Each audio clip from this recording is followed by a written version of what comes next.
Thank you, Michael, and good evening, everyone. Welcome. Conventional wisdom holds that if we work hard, then we will be more successful. And if we're more successful, then we'll be happy.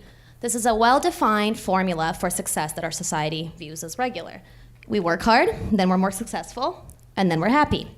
And I know we've all been there, with our head up in the clouds thinking, if I could just get that one job, that promotion, that salary increase, buy that first home, maybe lose those 5 pounds, I'll be happy. And for me, this has always translated into setting goals and working very hard to achieve those goals, which when achieved would mean I was successful, and then presumably I would be happy. So career-wise, first on my to-do list was to go to a top business school. Check. I went to the Schulich School of Business, got my business degree there. Next, I wanted to go to a top law school. Check. Went to Allard Law. And then after that, I wanted to get a summer articles position at a top national firm. Check. I got hired by Stikeman Elliott, where I proceeded to article and work for 5 years as a corporate securities lawyer. Does that make sense? Yes, it does. But through this all, I worked very hard, and indeed I was very successful, but I realized I wasn't happy.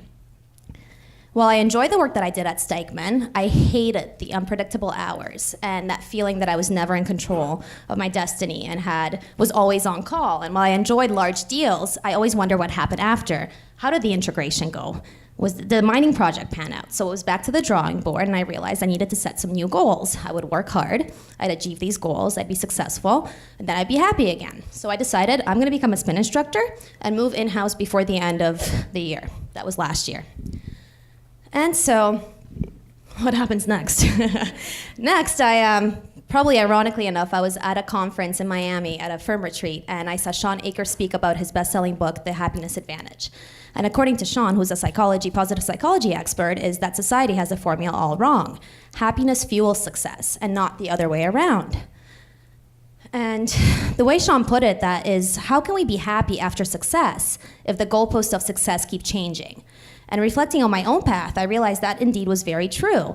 While I worked on my goals, I was indeed successful, but I wasn't happy. So in my mind, I was no longer successful, so I needed a new goal to become successful again and become happy again.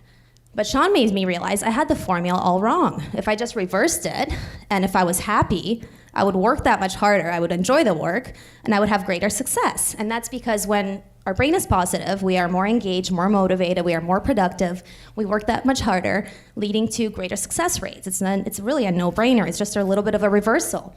And in order to be happy, we have to be positive. And the same way that we work out our bodies, we gotta train our brain to be positive as well.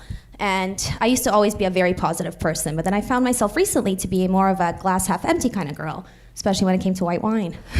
As I look at it right now, right? As few of you are in my boat.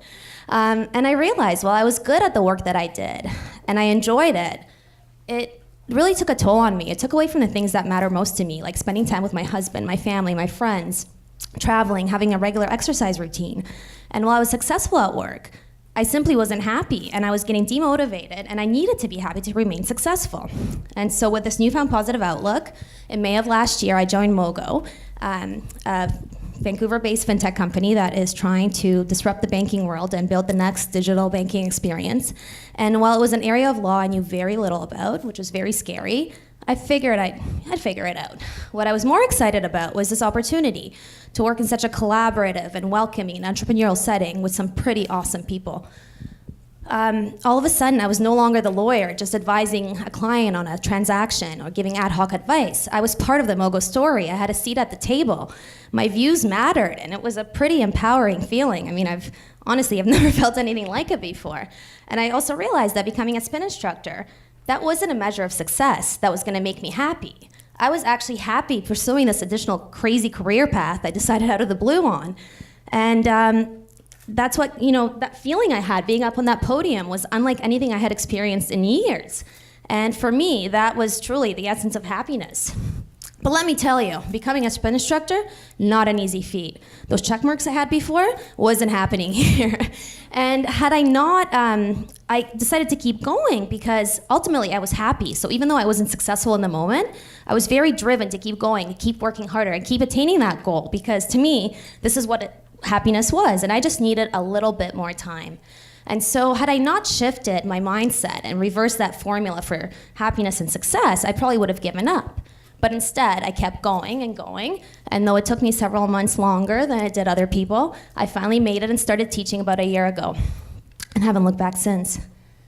And through that humbling training process, I realized that Spin Society was a very kind and inclusive kind of place where people were encouraged and applauded and rewarded for being the best versions of themselves. And it was a very happy and positive environment, and emotions are very contagious. So I decided earlier on that one of the characteristics I wanted to have was to be kind as an instructor and spread those positive vibes.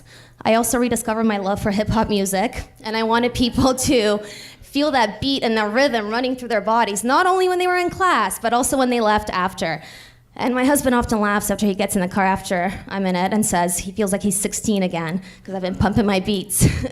And so going back to Acre and his wisdom, he also said that when we are in control, when we feel like we are the masters of our fate, whether it's at work or at home, that is the key driver of well-being and performance. And I realized that's what I was missing when I was at Stikeman, that sense of control. And all of a sudden I regained it, being back with Mogo. All of a sudden, I have a flexible work schedule. I spend a good chunk of my time in Tofino, which is my happy place, with my dogs, my husband, my family, and my friends.